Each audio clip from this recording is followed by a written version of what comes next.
You ever meet someone and just within seconds, you get a sense that they have a certain presence, a kind of power or authority? You can't quite put your finger on why, but you feel it. It's not about what they're saying, but how they are. Well, that instant, gut-level judgment is something we all do, and for a long time, the science behind it was a total mystery. Today, we're cracking that code. So let's just ask it directly. What is it, really, that makes someone seem powerful? Is it a loud voice, a firm handshake, the way they stand? We've all got our own theories, right? But what does the research actually say? Well, for a long time, the answer was complicated. You know, the biggest hurdle for researchers was that the very word power was a mess. They were using it interchangeably with things that are related, but really different, like dominance, which is more about force, and status, which is about rank. This confusion meant studies were all over the map, often measuring different things but calling them the same name. It was like trying to build a house without a blueprint. All right, here's our game plan. We'll start with that power perception problem, then we'll decode power's 6 faces, walk through the clever experiment they designed, see what the data revealed, and there are some real surprises in there. And finally, we'll unpack what it all means for your nonverbal power signature. So let's start with that fundamental problem. Before a really important 1998 study, which is basically our guide for today, researchers were just stuck. They knew nonverbal behavior mattered, but they couldn't reliably measure how it affected power because their whole definition of power was just so slippery. And these were the specific hurdles they were facing. Like we said, definitions were super vague. Researchers were mixing up power with dominance. They treated it as this one single thing when it's way more complex, and they tried to measure it all with a single, simple question, which, as you can probably guess, just doesn't capture the whole picture. To solve this problem, the researchers needed a totally new approach. They needed a clear, structured framework that could break power down into distinct, measurable parts. And they found it in a classic piece of social psychology. The big breakthrough came from using a framework developed way back in 1959. Think of it as a power toolkit. So instead of one blunt instrument called power, this gave them 6 specific tools, each one representing a different source of social influence. This finally allowed researchers to ask much more precise questions.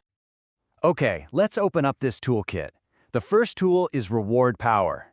This is the most straightforward one. It's your ability to give people things they want. That could be a raise, a promotion, or even just praise and recognition. It's the power of the carrot, plain and simple. And of course, where there's a carrot, there's usually a stick. The flip side is coercive power, and this is based on your ability to deliver punishments or negative consequences. You know, think of giving someone an undesirable task or just making their work life difficult. Then we've got legitimate power. This comes from a person's formal role or position. A manager, a police officer, a team captain. Their title gives them the right to influence us, and we feel an obligation to comply. It's power that comes right from the structure of an organization. Now for a more personal type of influence, referent power. This is the power of charisma.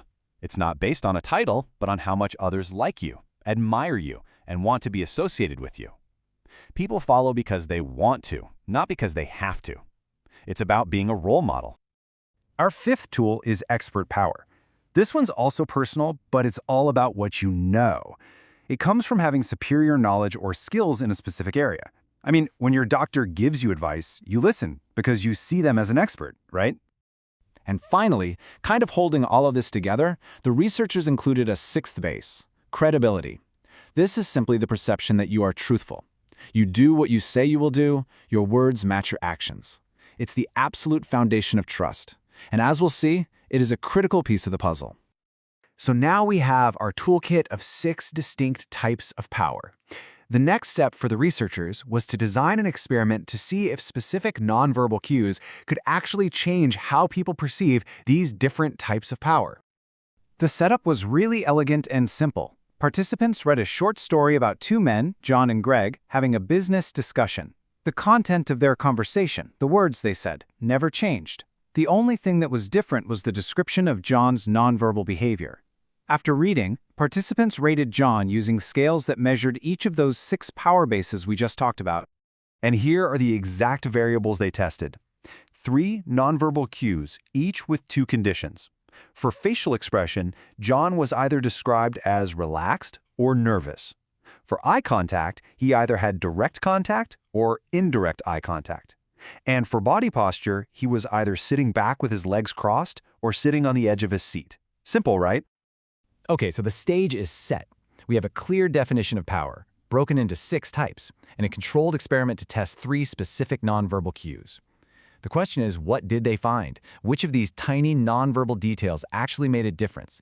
Before I show you, take a guess. Was it the face, the eyes, or the body? Which one do you think packed the biggest punch in shaping how people saw John? The answer was incredibly clear and, in some ways, really surprising. The single most powerful nonverbal cue by a long shot was facial expression. When John's face was described as relaxed, his ratings just shot up across the board. Specifically, he was seen as having significantly more reward, legitimate, expert, referent, and credibility power. That's 5 out of the 6 bases, all influenced by one single cue. A relaxed face conveyed competence, authority, and warmth all at once. So what about eye contact? Well, its effect was much more targeted.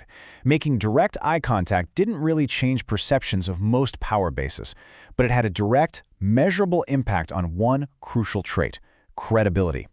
When John looked directly at Greg, participants rated him as more truthful and reliable. Direct eye contact is, it seems, the currency of trust. And this brings us to the biggest surprise of the study. All that stuff you hear about power posing? In this controlled experiment, body posture, whether John was leaning back or sitting on the edge of his seat, had no statistically significant effect on any of the 6 power bases. None. This suggests the impact of posture might be way more complex or context-dependent than we often assume. So, we've journeyed from a scientific puzzle to a clear, experimental finding. But what's the takeaway? How can we use this to understand our own nonverbal power signature in our daily interactions? Let's just summarize the crucial points.